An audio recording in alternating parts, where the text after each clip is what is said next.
黄房间的秘密。加斯东·勒鲁。第12章。弗雷德里克·拉尔桑的拐杖。大约下午6点，我正准备离开城堡，去把朋友在罗伯特·达尔扎克先生为我们安排的小客厅里匆匆写就的文章送到报社。这位记者将在城堡过夜，接受罗伯特·达尔扎克那令人费解的盛情款待。在这悲伤的时刻，斯坦格森先生已将所有家务琐事和责任都托付给了他。然而，鲁莱塔比尔执意要陪我到埃皮奈车站。当我们穿过公园时，他对我说：“弗雷德里克·拉尔桑真是个精明能干的人，他的好名声当之无愧。您知道他是怎么找到雅克爸爸那双鞋的吗？在我们先前看到那些雅致鞋印而粗劣笨重鞋印消失的地方附近，新鲜泥土上一块长方形的印痕证明那里最近曾有过一块石头。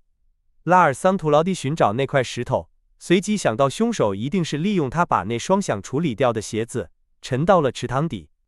弗雷德的推测是正确的，他搜寻的成功也证明了这一点。这个细节我忽略了，但公平地说，我的心思当时在别处，因为凶手一路上留下了太多虚假的线索，而且那些脚印的大小与雅克爸爸的相符，这一点我在黄色房间的地板上就已认定，尽管他本人并不知道。这些都向我证明，凶手想把嫌疑引向那位老仆人。正因如此，我才能告诉您，您还记得吗？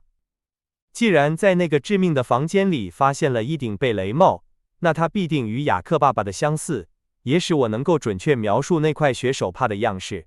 到目前为止，拉尔桑和我的看法是一致的，但从这里开始，我们便分道扬镳了，而这将非常棘手，因为他出于善意，固执地沿着一条错误的路线追查，而我将不得不凭借虚无缥缈的东西与之抗衡。我的年轻朋友说出最后这几句话时，语气异常严肃，令我颇为惊讶。他又重复了一遍：“是的，棘手，非常棘手，因为仅凭意念去战斗，就如同与空气搏斗一般。”这时天色已晚，我们正从城堡后面经过。1楼有一扇窗户开着，从中透出微弱的灯光，还传来一些引起我们注意的声响。我们走到窗下一处门廊的遮蔽下，鲁莱塔比尔用一个手势和一句低声说出的话，示意我那扇窗户通向斯坦格森小姐的房间。声响停顿了片刻，随即又重新响起，那是些被压抑的呻吟声。我们只隐约捕捉到3个字从远处飘来：“哦，我可怜的罗伯特！”鲁莱塔比尔把手放在我的肩膀上，在我耳边低语道：“如果我们能知道那个房间里在说什么，我的调查马上就能结束了。”他环顾四周，夜幕已将我们包裹，除了城堡后方那片边缘种着树木的草坪，我们什么也看不见。呻吟声又停了。既然我们听不清楚，鲁莱塔比尔继续说，那我们就设法看看。他拉着我穿过草坪，提醒我放轻脚步，来到一棵粗壮的白桦树下。它那白色的树干在黑暗中依稀可辨。白桦树正好对着我们感兴趣的那扇窗户，其最低的树枝大约与城堡1楼等高。从那些树枝上，无疑可以看到斯坦格森小姐房间里的情景。这正是鲁莱塔比尔的想法，因为在吩咐我不要动之后，他便用有力的双臂抱住树干，向上攀爬。他很快就消失在枝叶间，随后便是一片沉寂。在我对面，那扇半开的窗户依然亮着灯，我没有看到任何影子从灯光前掠过。我头顶上的树依然静悄悄的，我等待着。突然，我的耳朵从树上传来了这样的话语：“您先请。”“不，拜托，您先请。”上面，就在我的头顶，有人在对话，而且还客气得很。令我大吃一惊的是，我看到2个人影从光滑的树干上滑下，很快便落到了地上。鲁莱塔·比尔明明是独自一人爬上去的，下来的却是2个人。晚上好，桑克莱尔先生。是弗雷德里克·拉尔桑。原来当我的朋友爬上树时，这位警探早已占据了那个观察哨。此外，他们2人似乎都对我的惊讶毫不在意。我似乎明白了，他们从高处的观察点目睹了斯坦格森小姐躺在床上，而达尔扎克先生则跪在她床头，2人之间一幕充满温情与绝望的场景，而且他们各自似乎得出了不同的结论。不难猜到，这一幕使得鲁莱塔·比尔对罗伯特·达尔扎克的看法有所改观，而在拉尔桑看来，这只不过证明了斯坦格森小姐未婚夫那炉火纯青的演技所营造出的完美伪善。到达公园的铁栅门时，拉尔桑拦住了我们。我的拐杖，他喊道。您忘了您的拐杖吗？鲁莱塔·比尔问道。是的，警探回答，我把它忘在树旁边了。说完，他就走了，说马上就回来和我们会合。您注意到弗雷德里克·拉尔桑的拐杖了吗？当我们独处时，记者问我，他似乎对他真爱有加，看样子他生怕他落入旁人之手。直到今天，我从未见过弗雷德里克·拉尔桑用拐杖。他是在哪里找到的呢？一个从不带拐杖的人，现在却寸步不离他，这不正常。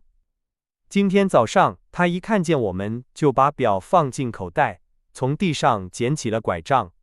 这个动作我当时没太在意，但或许很重要。我们已经走出了公园，鲁莱塔·比尔一言不发，他的思绪想必还停留在弗雷德里克·拉尔桑的拐杖上。当我们走下埃皮奈的斜坡时，他对我说的话证明了这一点。弗雷德里克·拉尔桑比我先到格兰迪耶，他比我更早开始调查，他有时间了解到一些我不知道的事情，并且可能找到了一些我一无所知的东西。他是在哪里找到那根拐杖的呢？他又补充道，很可能他的怀疑，与其说是怀疑，不如说是他的推理，同样也指向罗伯特·达尔扎克，是基于某些他能触摸到，而我却触摸不到的东西。会是那根拐杖吗？他到底是从哪里找到那根拐杖的？在埃皮奈，我们不得不等了20分钟火车才到。我们去了酒吧，刚一进门，就有人跟在我们后面进来了。正是弗雷德里克·拉尔桑，得意洋洋地挥舞着那根著名的拐杖。我找到了，他笑着对我们说。我们3个人在一张桌子旁坐下，鲁莱塔·比尔的眼睛始终没有离开那根拐杖，因此没有注意到拉尔桑像一名铁路员工，一个留着一撮梳理不整齐的金黄色小胡子的年轻人，使了个眼色。那名员工站起身，付了酒钱，道了声别，便走了出去。如果不是几天后，在这段记述中最悲惨的时刻之一，那撮金黄色小胡子再次出现，我也不会对那个眼色给予丝毫注意。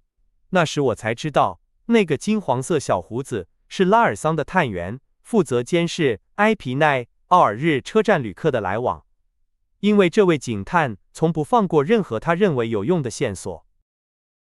我将目光转向鲁莱塔·比尔。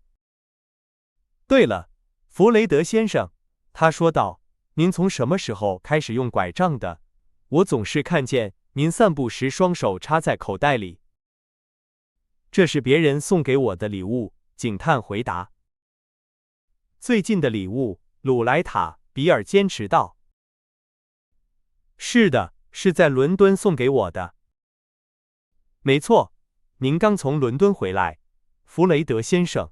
我可以看看那根拐杖吗？当然可以。弗雷德把拐杖递给鲁莱塔·比尔，那是一根弯曲的黄色竹制拐杖，上面镶嵌着一个金环。鲁莱塔·比尔仔细地检查着它。是的，他带着嘲弄的表情说，他们在伦敦送给您一根法国拐杖。有可能，弗雷德不动声色地承认道。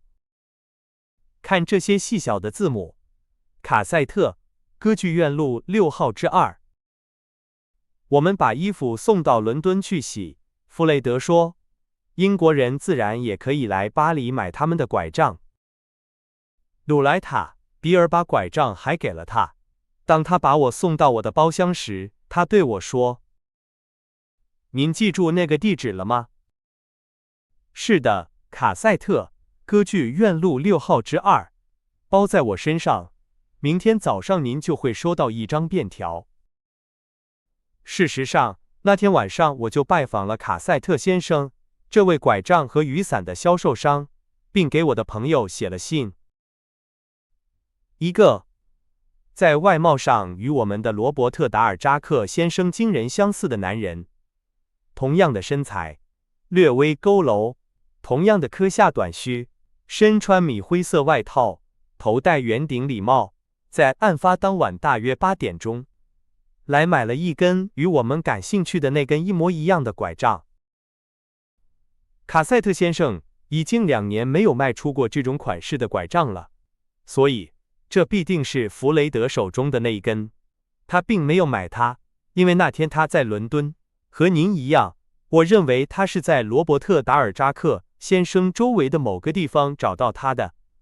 但是，如果凶手从5、6点钟就待在黄色房间里，而袭击直到午夜才发生，那么购买这根拐杖就为罗伯特·达尔扎克先生提供了一个无可辩驳的不在场证明。